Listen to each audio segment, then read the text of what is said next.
He forgot me in a snowstorm and showed up on camera protecting her. 3 years as his invisible wife, while he loved a ghost from his past. When I lost our child in that chaos, he finally knelt, not in love but in guilt. Now a year later he found me again. But I've already buried that version of myself. And this time I'm the one walking away. The snow was falling heavily, thick silent layers of white blanketing the streets as if the sky were gently erasing everything below it. I stood at the edge of the shopping mall's overhang, hugging 2 paper bags filled with things Nathan probably wouldn't even notice I bought. My gloves were damp. My boots were soaked. But I didn't care. I had called him nearly an hour ago. He said he'd come. Wait inside. I'll be there before the storm worsens, he'd said, voice calm as always. But the storm had worsened. The sky darkened, the snow thickened, and I was still waiting, outside, like a fool. I pulled out my phone again with numb fingers, dialed his number. It rang twice before disconnecting. The wind blew sharply under the awning, slapping snowflakes across my face. I flinched, blinking through the cold. For some reason my heart didn't want to believe what my brain already knew. Nathan wasn't coming. Not yet, I told myself. Maybe traffic. Maybe the driver couldn't get through. Maybe. My phone buzzed. I looked down quickly. Call ended. He had hung up. The chill I felt had nothing to do with the snow anymore.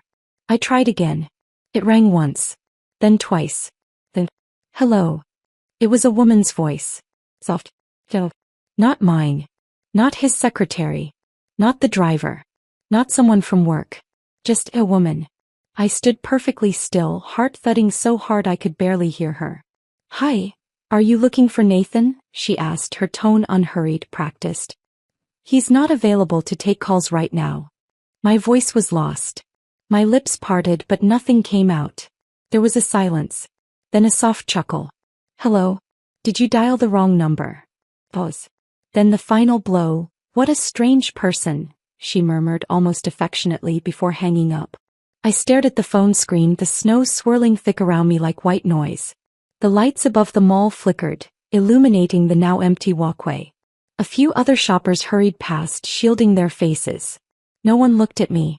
No one saw how I stood there, motionless, the last trace of warmth draining from my body. Nathan wasn't coming. Not because of traffic. Not because of snow. Because he didn't want to. It took everything in me to hold my composure until the taxi pulled up.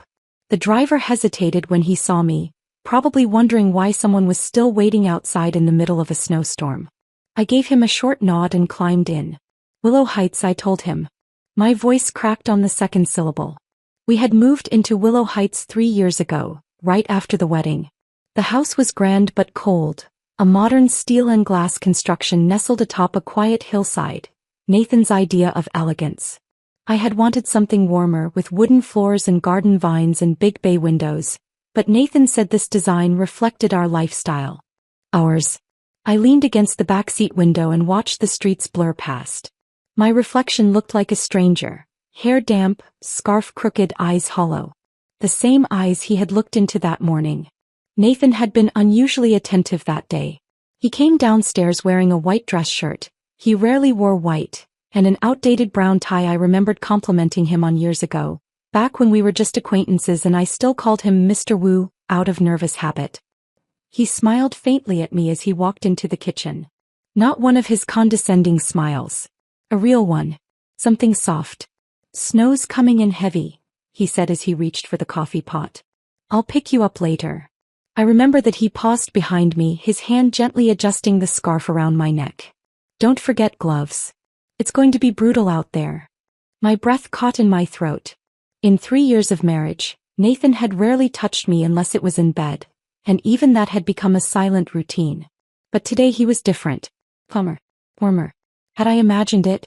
I stepped into Willow Heights alone, shaking snow from my coat. The silence inside was deafening. No lights on. No warmth. Just the echo of my own footsteps on the marble. I climbed the stairs slowly, walking past the bedroom I hadn't slept in for months. Then I found myself outside his study. That door, always closed. Always locked. The day after our wedding, Nathan had coldly told me, "Don't go into my study without permission. Ever. If you must, don't touch anything." I had nodded. Because I was Ava Chin, the obedient girl who never crossed boundaries, who had loved him in silence for years before he ever looked her way. I obeyed because I believed that someday he might return the affection. But tonight something cracked. The door was slightly ajar. I pushed it open. The room was the same as I'd always imagined it. Full-toned. Sparse. A desk near the window with shelves full of philosophy books and first editions. A glass cabinet with old maps and collector's pens. A leather chair perfectly aligned. But on the desk sat a book, Remembrance of Things Past, lying face down. And beneath it a small, creased photo. My hands trembled as I picked it up. A girl smiled softly at the camera. Her expression was gentle and shy, her head tilted slightly. She looked untouched. Untouched by heartbreak, untouched by betrayal. Isla Leong. I flipped the photo over. Written in looping, delicate cursive. To Nathan from Isla.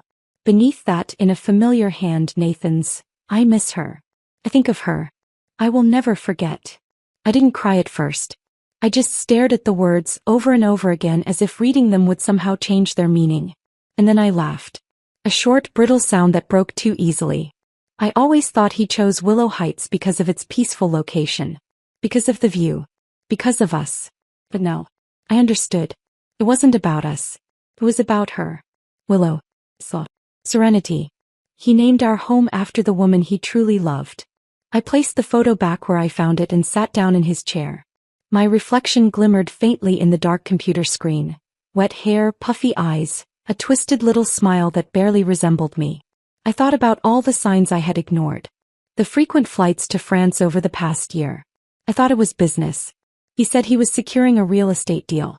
The way he stopped asking about children. The way he turned away from me in bed after years of passionate, wordless need. As if one day his desire had simply vanished. But it hadn't vanished.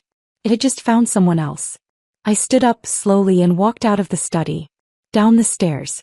Into the empty kitchen. I made myself a cup of tea, holding the mug with both hands, trying to stop the shaking. And then I sat at the kitchen counter and stared at the snow falling outside the glass wall. A home I never belonged in. A man who never belonged to me. And a heart, mine, that had quietly broken 1,000 times without making a sound. The day I turned 21, everything changed. It had rained all afternoon, soft and persistent, the kind of rain that seemed to wash away time itself. The Wu family had thrown me a formal birthday dinner. Ornate, overdone, full of people I barely knew. I smiled politely through it all, but my mind wasn't on the guests or the gifts. It was on him. Nathan Wu. My childhood shadow. My older brother's best friend. The one I had followed like a star in my sky, never close enough to touch, never far enough to forget. I never thought he would come. He hadn't been around much in recent months. France, Paris, Milan. Whatever deal he was chasing, it seemed more important than anything else. But as the guests trickled out and I retreated to my room, the butler quietly informed me, Mr. Nathan just arrived. He's not quite himself. I found him in the side hall, slouched against the wooden paneling, the top buttons of his shirt undone, the knot of his tie askew. His eyes were glassy. He looked lost. Nathan, I said carefully. You're here. He turned slowly toward me. Something unreadable flickered in his gaze. Of course I'm here, he murmured. It's your birthday, isn't it? His voice was low and slurred, but warm in a way I'd never heard before. He stumbled slightly and I rushed forward instinctively. My hands touched his arm, steadying him. I'm fine, he said, but didn't pull away. You look beautiful. My cheeks burned. You're drunk. Maybe, he said, eyes dropping to my lips. Maybe that's why I finally said it. I should have walked away. I should have helped him to a guest room. I should have called someone. But I didn't. Because I had waited too long to be seen by him. And now, for the first time, he was looking at me not as a child, not as someone's adopted daughter, but as a woman. When he kissed me, I let him. When he pulled me into the room and closed the door behind us, I didn't stop him. That night, Nathan touched me like he needed me to survive. Desperate. Hungry.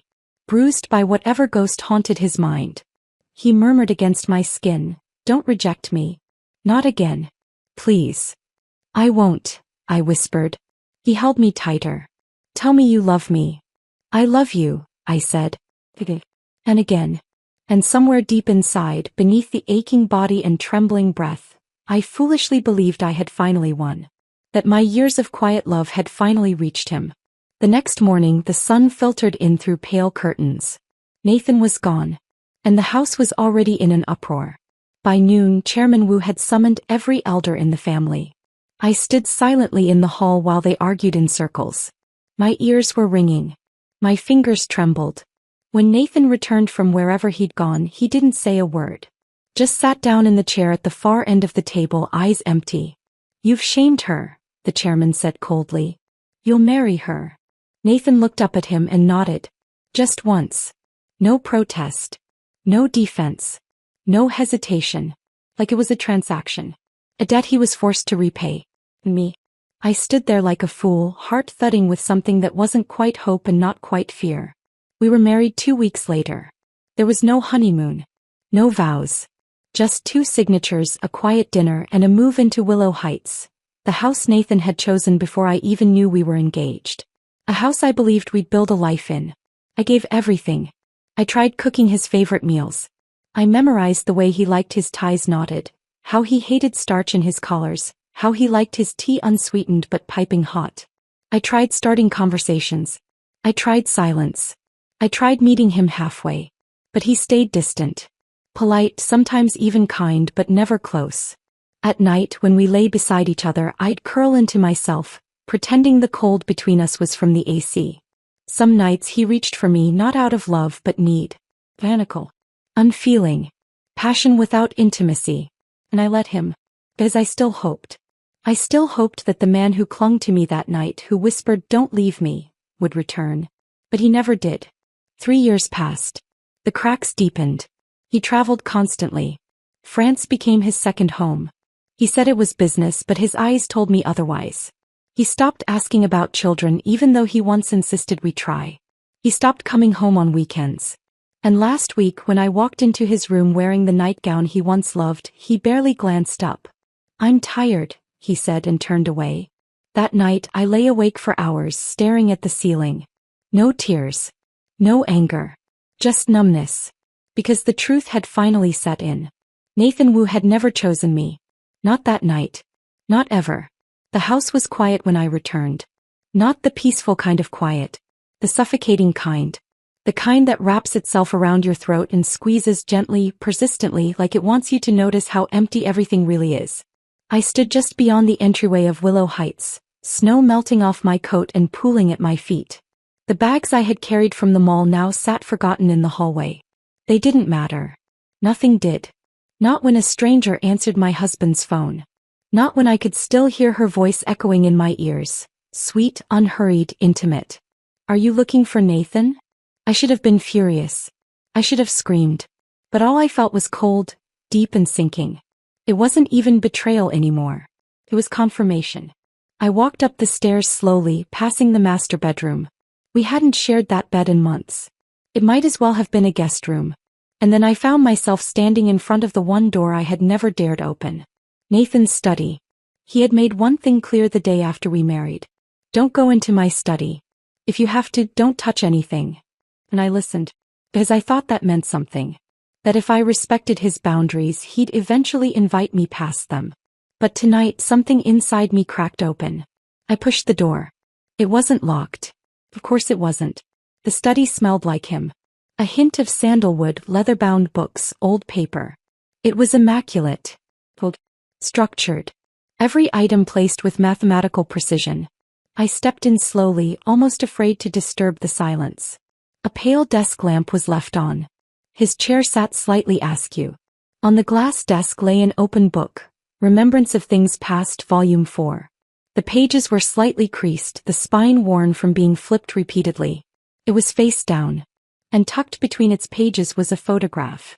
My eyes locked on it, heart sinking in slow motion. It was her. She looked younger in the photo.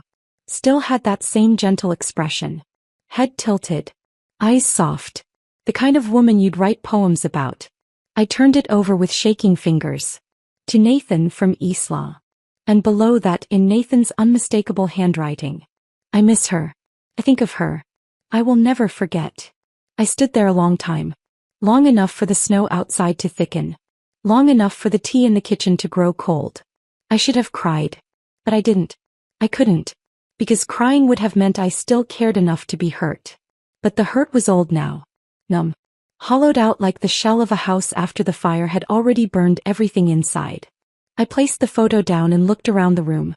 This space had never belonged to me. Just like this house. Just like this marriage. I walked over to the drawer and took out one of his pens. A gold fountain pen. I had given it to him as a wedding gift. He had never used it. I knew because it sat there untouched for 3 years. Too sentimental, perhaps. Or maybe he just didn't want to think of me every time he picked it up. But tonight I used it. I pulled a sheet from his notepad and wrote one line in steady, even strokes. Nathan Wu, I'm giving you what you wanted. That was all. No anger. No accusations. No drama. Just the truth. I folded the note once and left it beside the photo on his desk. Then I picked up my coat and walked out of the study for the last time. I didn't pack anything. I didn't take jewelry or documents or clothes. I just walked out.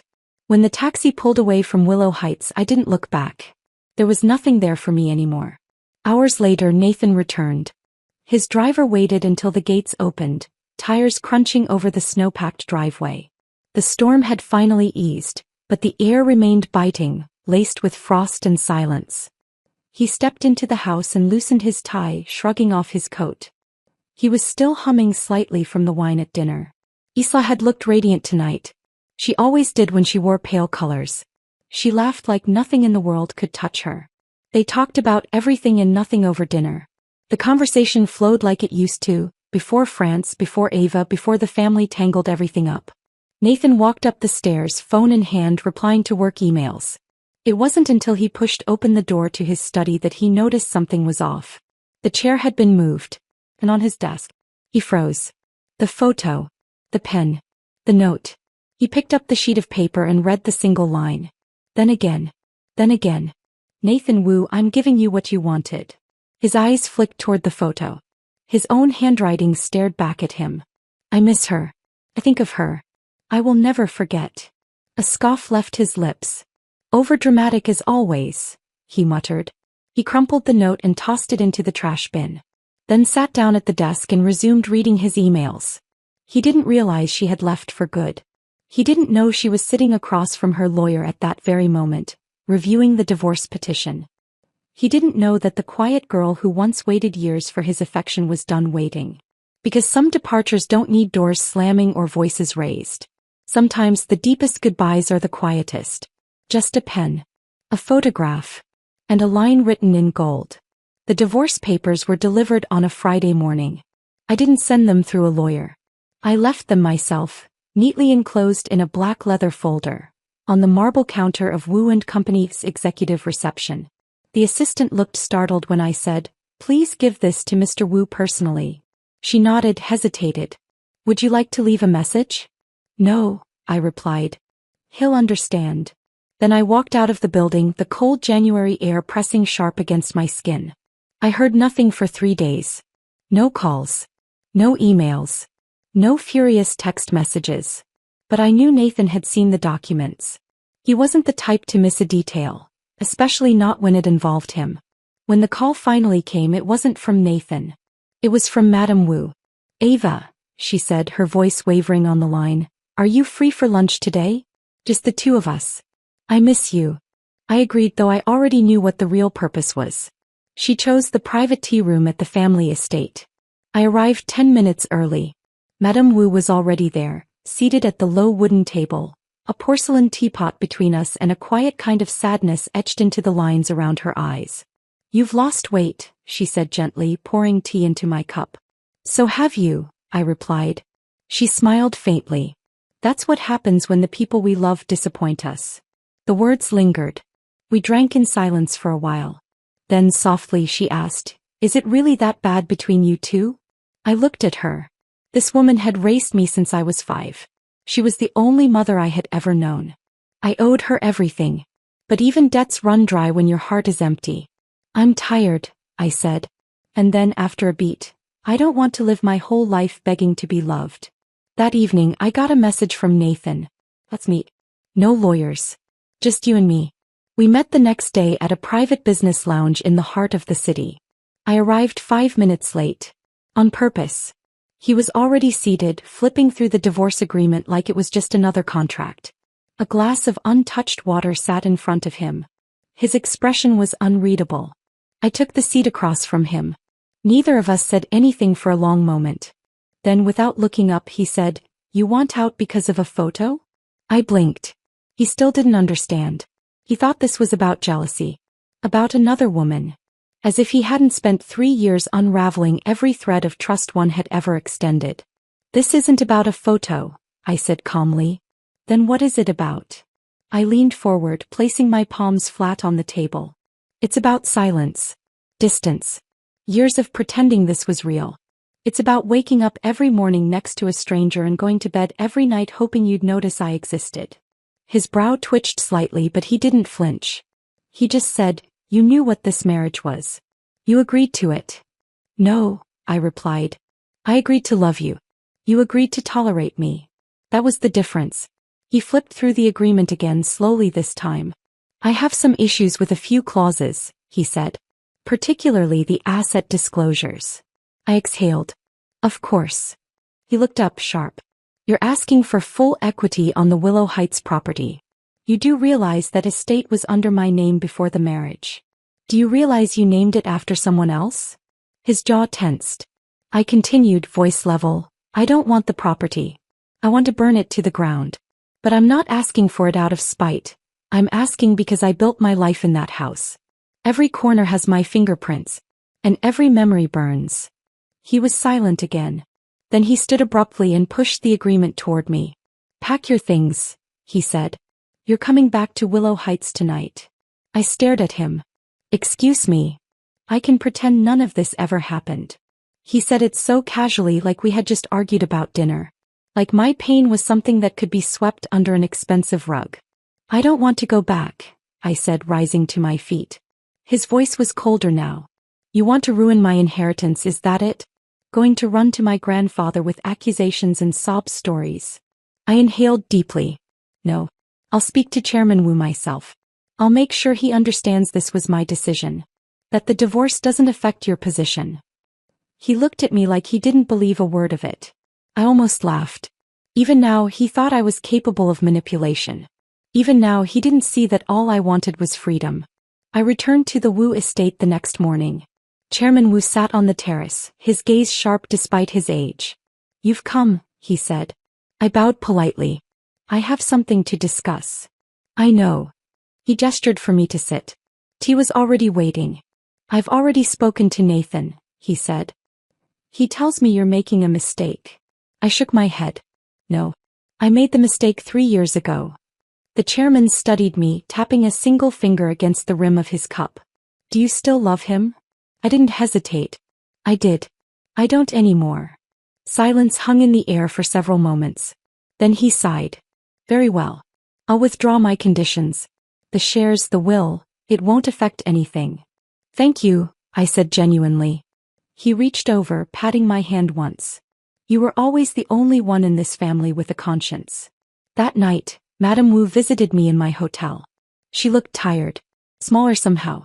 "Ava," she said, "can't you give him just one more chance?" I couldn't meet her eyes. "He never gave me one." Tears filled hers. "I raised you. I never asked for anything. Just this once, let me ask." I didn't reply. Because I couldn't bear to say no. But I couldn't say yes either. So I simply whispered, "Let me think about it." Outside the window, snow was falling again. Soft, steady. But inside me, the storm had already passed. The snowfall outside had turned soft again. Less storm, more theater. Willow Heights shimmered in the reflection of the moonlight. A stage set for something both tragic and tender. Isla Liang looked radiant as ever, dressed in cream cashmere that hugged her figure. Her movements were slow, deliberate, like a woman who knew exactly the effect she had on every man in the room, especially this one. Nathan watched her from across the living room, his tie loosened, jacket off, one hand curled around a crystal glass of scotch. He hadn't planned on staying this long. Still brooding. Isla's voice broke the silence like a violin string, soft, stretched, and deliberate. "I'm thinking," he muttered. She crossed the room slowly, heels silent against the rug. About her. Nathan didn't answer. Come on, she teased lightly, settling beside him. Your wife files for divorce, moves out without a scene, and you're sulking. You should be celebrating. He looked at her, but his eyes were unreadable. I never asked for a divorce. Isla tilted her head. You never asked for her either. His silence was answer enough. She reached for his glass, took a small sip, then placed it on the table. You remember the night we found out I was pregnant? She asked quietly. Nathan stiffened. You were furious, she smiled sadly. Not because of the child, but because I told you I wasn't ready. That I wasn't going to keep it. His jaw tensed. I thought I was protecting you, Isla whispered. Your family, your future. I thought love meant sacrifice. But that night after the procedure, I cried so hard I couldn't breathe. Nathan didn't move. She placed her hand on his arm. Do you think he ever forgave me? Who? Our son. Nathan's throat bobbed. Don't. Every few weeks I dream of him, Isla continued, her voice now trembling. He looks like you. Same eyes. Same stubborn expression. And in the dream he always asks me, why didn't you want me? Nathan looked away. Isla shifted closer. You were the only person who ever made me feel safe, she whispered. Even when we were falling apart, even when we were cruel to each other. I still felt like I belonged somewhere, with you. She cupped his face gently, turning it toward her. Can't we go back? Just try again. Their faces were inches apart. I haven't been with anyone else since you, she said. And I know you haven't either. Nathan's breath caught. Her lips brushed against his. She began unbuttoning her blouse slowly, revealing a shoulder. I still remember the way you looked at me, she murmured. The way your hands felt. We can bring him back. We can have that life. Her hands guided his, warm, soft, pleading. Nathan blinked. Suddenly, another image flashed in his mind. Ava trembling beneath him years ago, eyes wide and full of unsaid love. Her voice echoing. I love you. His chest tightened. He pulled his hand back sharply. I can't. Isla blinked. What? I can't do this, he said, standing. She looked stunned, her blouse still half off, disbelief flooding her eyes. Nathan. His phone began vibrating on the table. He glanced at the screen, then picked it up. What did you just say? He snapped. The color drained from his face. She fainted, he repeated. Isla's expression froze. What hospital? I'm coming. Nathan was already grabbing his coat. He barely remembered Isla was in the room until her voice stopped him. Wait, who fainted? He didn't answer. Was it her? Isla asked more sharply. Ava. Nathan paused, then nodded once. She's pregnant, he said. And then he walked out the door. Isla stood in the middle of the room, motionless, the warmth from the fireplace suddenly irrelevant. The snow outside felt cruel now, mocking. She sat down slowly, still in her undone blouse, staring at the front door as if he might come back. But he didn't. She let her tears fall freely, not bothering to wipe them away. In all her beauty, in all her history with him, in all the guilt and shared grief, they still weren't enough. Because guilt fades. But love stays. And he was already gone. I opened my eyes to a pale ceiling, the scent of camphor and aged wood drifting faintly through the air. I was in a familiar place, the guest room at the Wu estate. My fingers moved slightly, brushing against starched sheets. My body ached as if it had just been pulled from fire. Distant voices floated in from the hallway, too muffled to catch. My throat was dry, and when I tried to sit up, a sharp pull in my lower abdomen stopped me. Then I heard a voice. You're awake, Nathan. He sat in the chair beside my bed, dressed in black, eyes shadowed by exhaustion. But there was something else in his gaze. Something I hadn't seen in years. Worry. I had them bring you here, he said, standing and pouring a glass of water. You fainted. Your vitals were unstable. I didn't speak. Just watched him silently as he handed me the glass. When our fingers touched, I flinched. But he didn't react. He sat back down, rubbing his hands together slowly, like he wasn't sure how to begin. You're pregnant, Ava. The words dropped between us like a stone into water, rippling out, impossible to take back. Pregnant. I felt nothing. No joy. No fear. Just hollowness. You're going to be a mother, he said, his voice lower now, almost careful. You need to take care of yourself. No more running around. No more. I'm not keeping it, I whispered. His words stopped mid-sentence. His head jerked slightly as if I had slapped him. What? I looked him straight in the eye. I'm not keeping the child. His chair scraped loudly as he stood up. You're not what? I don't want it. You don't get to say that, he snapped. It was the first time I had ever heard him raise his voice. Even during our worst fights, if you could call silence and avoidance a fight, he never shouted. But now his face was twisted with something bordering rage. You think this is just about you? He shouted. You walk out, you humiliate me, and now you think you can erase this like it means nothing? I sat up slowly, blood draining from my face. It's not nothing, I said quietly.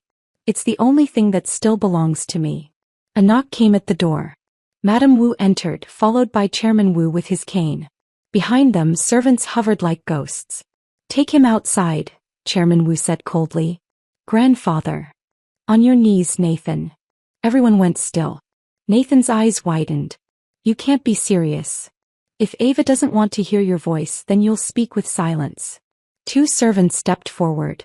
Nathan didn't resist. He clenched his jaw, turned, and walked stiffly out the back door to the courtyard. By late afternoon, the snow had begun again.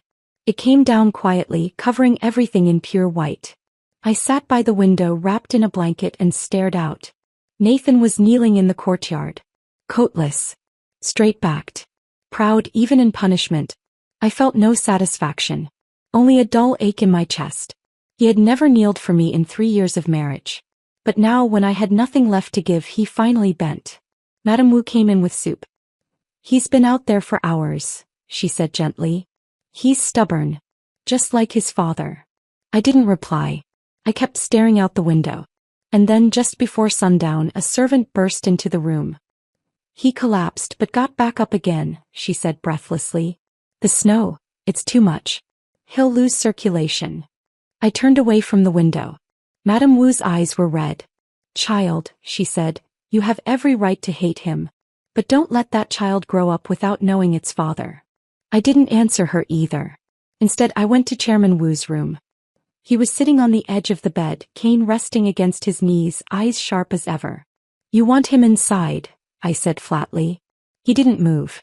I'll keep the child, I added. But the divorce stands. Chairman Wu let out a long, tired breath. That's fair. That night, Nathan was finally brought inside. Feverish. Shivering. I didn't go see him. I sat in a different wing of the house, curled under thick quilts, listening to the wind howl through the old eaves. Madame Wu came to check on me. Do you still hate him? She asked softly. No. Then why do you look so sad? Because I don't love him either. Her hand touched mine. You're stronger than I ever was. I looked away. No. I just finally learned not to wait. By morning, Nathan's fever had broken. Chairman Wu allowed him to visit me, briefly. He stood in the doorway looking thin, unshaven, and finally human. Thank you, he said. For what? For not walking away completely. I didn't respond. He reached out a hand. I didn't take it. He dropped it to his side. When you're ready to talk, I'll listen. I nodded. Not because I believed him, but because it didn't matter anymore. That night I began planning my move. A different home. A different life. A child, not born from love but one I would love with everything I had. The morning of my prenatal appointment, sunlight poured into the hotel suite in warm ribbons. I felt calm, almost steady. It was the first time in weeks I'd slept through the night without waking from strange, tangled dreams. Nathan had called the evening before. I'll pick you up at 10, he said. Don't be late. His voice was warm. Uncharacteristically so. I hadn't answered at first. But eventually I replied with a simple, okay. I should have known better. By 10:30 he still hadn't come. I called once. Pray. No answer. I called again. Straight to voicemail. I waited another 10 minutes, then gathered my documents and left alone. The clinic was inside a private medical wing of a luxury hotel. A quiet place, far from reporters or gossip. Or so I thought. When the elevator doors opened to the lobby, the world exploded in light and chaos. Shouts, questions, cameras. At least a dozen reporters were packed into the polished lobby, flashes popping like gunfire. And at the center of it, Nathan, holding Isla in his arms. His coat was wrapped tightly around her shoulders. She was clinging to his chest, her head buried against him. He whispered something against her hair as he shielded her face with his hand. My breath caught in my throat. Every instinct screamed at me to turn around to run back into the elevator, but the moment I stepped back, someone shouted, "There. That's Mrs. Wu. That's Ava Chin." The crowd turned like a wave crashing toward me. Cameras pointed in my face. Questions flew like daggers. Is it true your husband is having an affair? Did you leak the hotel location out of jealousy? Mrs. Wu, are you divorcing because of Miss Liang? I backed away, arms protectively over my stomach. Someone shoved me hard, too hard. The marble floor rushed up fast. Pain. Wait. Then nothing. When I opened my eyes, the light was sterile and cold. Hospital ceiling tiles. Madame Wu sat beside me, her face pale and streaked with mascara. Her hand was gripping mine. When she noticed I'd woken up, she broke down immediately. "I'm sorry," she choked out. "I'm so sorry." I looked down. My stomach was flat. The wires in my arms told me everything before she had to say a word. "I lost the baby," I whispered. She nodded, covering her mouth. Tears streamed down her face. Then the door flew open. Nathan entered, hair messy, eyes bloodshot. Before he could say a word, Madame Wu rose and slapped him. The sound echoed through the room like a gunshot. He didn't flinch. Didn't defend himself. He stood there and took it. "You disgusting little bastard," Madame Wu hissed, shaking. "You don't deserve her. You never did." He lowered his head. "I tried to protect you," she whispered. "From your father. From Isla. From everything. And I ruined her instead." My eyes narrowed. "What?" She turned to me slowly, as if it physically pained her to say the next words. "That night. The night you and Nathan slept together. He thought he was drunk. But he wasn't." I stared at her, mouth dry. She swallowed hard. "I put something in his drink. I didn't want him to go back to Isla." Nathan's head snapped up. "You," he whispered. "You did that." "I didn't mean for it to go that far," she said, sobbing. "I just wanted you to forget her just for one night. Just enough to give Ava a chance." Nathan's face was hollow. "You ruined her," she continued. "You married her without love. You kept her prisoner in a house built for another woman. And then you left her standing alone in a crowd while you held someone else." I felt like my body was underwater. Slow. Heavy. Detached. Everything in the room sounded far away. "You drugged me," Nathan whispered again. "All this time I blamed her. I thought." He turned to me. But I didn't want to hear it. Not his apology. Not his realization. Nothing. Because the damage was done. Not just to me, but to the child I would never hold. Nathan left the room without a word. Madame Wu stayed. She cried harder than I'd ever seen her. I didn't cry. I just lay there. Hands pressed flat against a stomach that no longer carried anything. It was the first time I had seen Nathan cry. Not at our wedding. Not during our marriage. Not even when I told him I was leaving. But now, outside the hospital room, knees bent on the cold tiled floor, head in his hands, he cried. And I didn't feel sorry for him. Not anymore. I filed the final petition for divorce 2 days after the miscarriage. No more meetings. No more family interventions. No more pleading from Madame Wu. The legal team sent him the revised terms. I waived all property claims. I wanted nothing. Just freedom. When he finally asked to see me, I agreed. Only because I needed to say it to his face. We met in a quiet hospital courtyard. The trees were bare. The ground still frozen.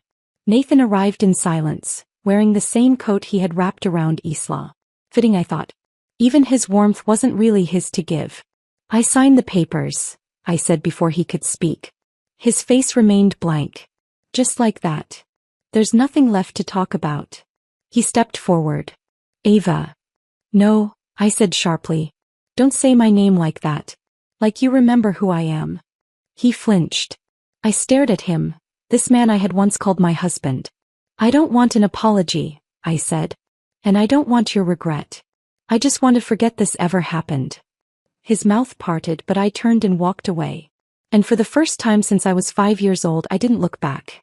2 days later, Isla was arrested. The press exploded with headlines. Heiress under fire, assault and leak charges. Isla Liang accused in hospital incident. Wu family scandal deepens.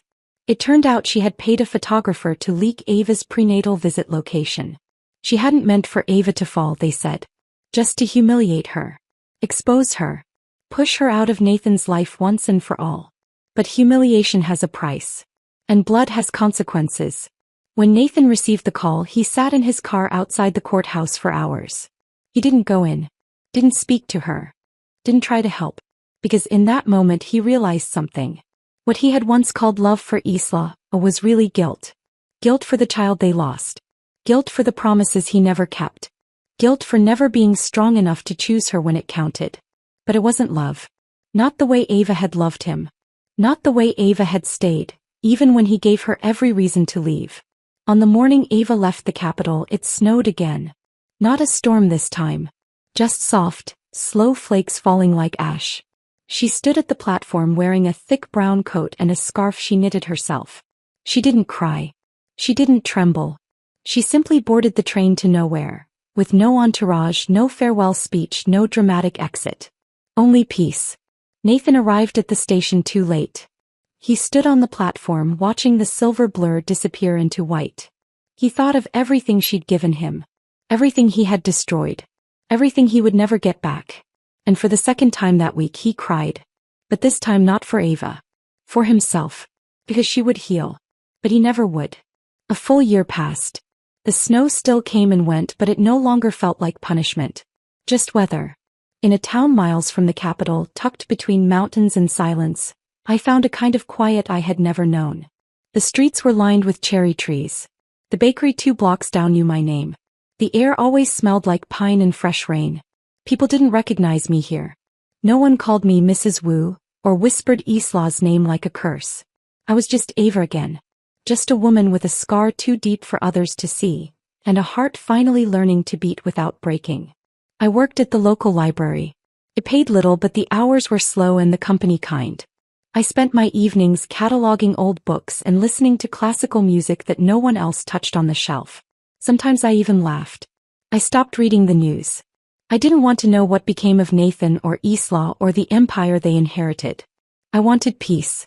And for a while I had it. Until the day he came. It was early spring.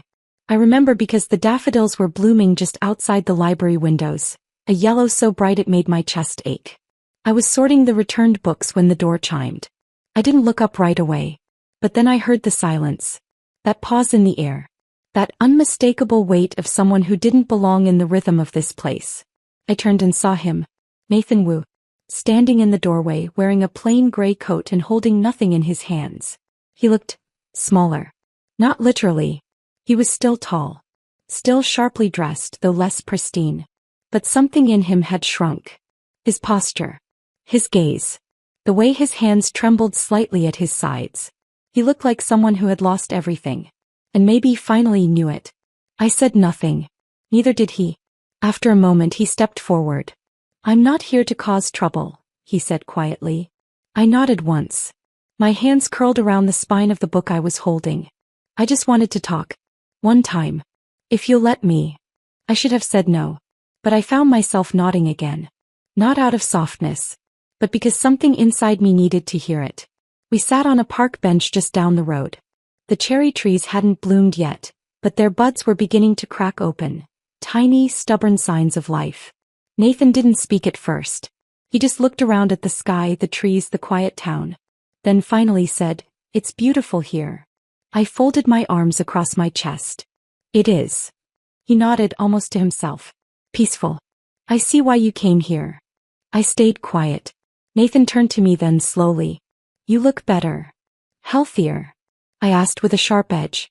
He met my eyes. "Happier." That surprised me. Because it wasn't flattery. It was something softer. Honest. I took a breath. "What do you want, Nathan?" He swallowed hard. "Just a conversation." "You came all the way here for that?"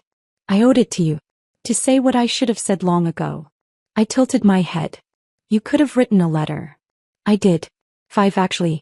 I never sent them. I raised an eyebrow. Why not? He gave a faint, bitter smile. Because none of them felt enough. We sat in silence for a while. The breeze tugged at my scarf. His hair had grown longer at the edges, curling slightly over his ears. I heard about Isla, I said finally. His expression didn't change. She's in Switzerland now, he said. A private facility. I nodded. And you? I resigned from the board 6 months ago. I still do consulting work but mostly just float. That felt right. He had always drifted. Through careers, through people. But now for the first time he looked like he was anchored in his own regret. I kept waiting for the storm to pass, he said, voice low. But it turns out I was the storm. My chest tightened. Not out of love. But out of the strange ache that comes from hearing a ghost speak the truth. I have questions, he said. But just one really matters. I waited. Did you ever love me? I looked at him for a long time. And then softly, yes. He blinked. Once. Fully. I loved you the way you pray when no one's listening, I said. Quiet. Desperate. Full of hope. And just as useless. He looked away. I gave you everything, I continued. And you didn't even see it. I see it now. Too late, I said gently. Nathan's hands trembled as he reached into his coat pocket. I stiffened, unsure what he was pulling out. But it wasn't a letter. Or a gift. It was the gold pen I had given him on our wedding day. Still unused. I never signed anything with it, he said. Not contracts. Not checks. Not your divorce papers. I said nothing. He held it between his fingers for a moment, then placed it on the bench between us. I didn't come here to ask for another chance, he said. I know I don't deserve one. I looked at the pen. I came to say thank you. That surprised me. For what? For teaching me what love actually looks like. Even if I only realized it once it was gone. He stood up then slowly. I thought he was about to leave.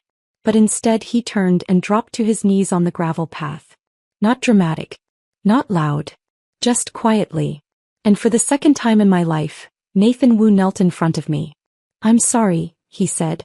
The wind caught his coat, flaring it out behind him. I'm sorry for the night I mistook you for someone else. For the years I made you feel invisible. For letting you walk into that crowd alone. For every time I chose silence when I should have chosen you. My throat burned. Not from pain. But from the weight of how long I'd waited to hear those words. I leaned forward, met his eyes. I forgive you, I said softly. But not as your wife. His breath hitched. I stood up. I forgive you as someone who used to love you. As someone who learned to stop. He bowed his head. And I walked away. I didn't look back this time either. But I didn't need to. Because this time the goodbye wasn't heavy. It was light. Like cherry petals on wind. That night I lit a candle in the window of my cottage. Not for him. But for me. For the girl who had once waited in the snow with trembling fingers. For the woman who now slept peacefully with no ghosts left beside her. Spring eventually gave way to summer and I barely noticed. In the past the seasons had passed through me like ghosts. Marked by obligations, dinners and polite smiles at charity galas I never wanted to attend. I used to watch cherry blossoms fall outside the window of Willow Heights and wonder what they would look like from anywhere else. Now I knew. They looked like peace. I found a rhythm. Mornings began early. I would open the windows to let in the breeze and sit with a cup of tea in my sunroom, barefoot and unbothered. I taught weekend storytelling classes at the town library for local children. The smallest of them always clung to me with sticky fingers and wide eyes, asking for just one more story. My favorite ones weren't about princesses or castles. They were about women who left. And stayed gone. I never heard from Nathan again. He never came back. No more letters. No news.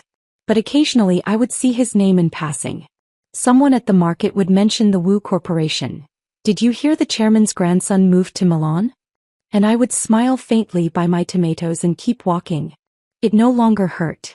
The ache had faded to a kind of memory, the way a scar becomes part of your skin. You stop noticing. But it never really leaves you. One morning I walked by the mirror in my hallway and paused. Caught me off guard. As I looked, radiant. Not because I had done anything different. No makeup. No effort. Just me. But for the first time in years, the reflection looking back didn't seem like a stranger. I had returned to myself. And maybe, just maybe, I was even more than who I had been before. The baby I lost was still with me. Not physically. But in every soft moment of silence, every breath I took just a little deeper. Sometimes I would sit under the pine trees behind the cottage, fingers resting on my stomach, and whisper, "You made me brave." As it was true. That tiny life gone too soon had reminded me that I was still alive. And I had to live like it mattered. Late one afternoon, just as the summer sun dipped behind the hills, I got a letter. No return address. No handwriting I recognized. But it was addressed simply to Ava Chin, Librarian, Maple Ridge Township. Inside was a short note on cream stationery. No signature. Just one sentence. "I hope you're free on Sundays again." I folded the letter once and tucked it into the back of my journal. I didn't need to know who sent it. Some things are best left unanswered. That evening, I stood on my porch barefoot, holding a cup of chamomile tea and watching the stars appear one by one. Behind me, my small cottage glowed with quiet light. I had painted the walls yellow last month. Not pastel or cream, but sunflower yellow, like joy couldn't be hidden anymore. The kitchen had a new plant I hadn't killed yet. The living room had stacks of used books I hadn't read yet. And my bedroom no longer held space for ghosts. There was no grand new romance. No knight arriving at midnight. But I was no longer the damsel. And that was enough. One Saturday, as I closed up the library, a child tugged at my sweater. "Miss Ava," she said, "is it true you used to live in a castle?" I laughed. It wasn't really a castle. But it was big, right? With secret rooms and golden staircases. Sort of. "Then why'd you leave?" I knelt down, smiling. "Because even the biggest castle can feel like a cage." She tilted her head. "And now you live in a cottage?" I nodded. "And it has books and flowers and pancakes?" "Exactly." He grinned. "You're like a princess who saved herself." I smiled wider. "Something like that." That night, I pulled out an old scarf from the bottom of my chest. The one I had started knitting for Nathan back when I thought love was something you could earn stitch by stitch. It was unfinished. Lopsided. But I wore it anyway. Because it wasn't about him anymore. It was about the version of me who believed so deeply that love would save her. She had been wrong. But she had tried. And I loved her for that. I walked through the town square just before midnight. The bakery sign still glowed in the dark, and someone was playing a violin somewhere far off, the notes trailing through the warm summer air. I thought of Nathan briefly. Not with bitterness. But with the gentleness you reserve for someone who taught you what to never settle for again. I didn't get the fairy tale ending. I got something better. Myself. Whole. Uncompromising. Free. The end.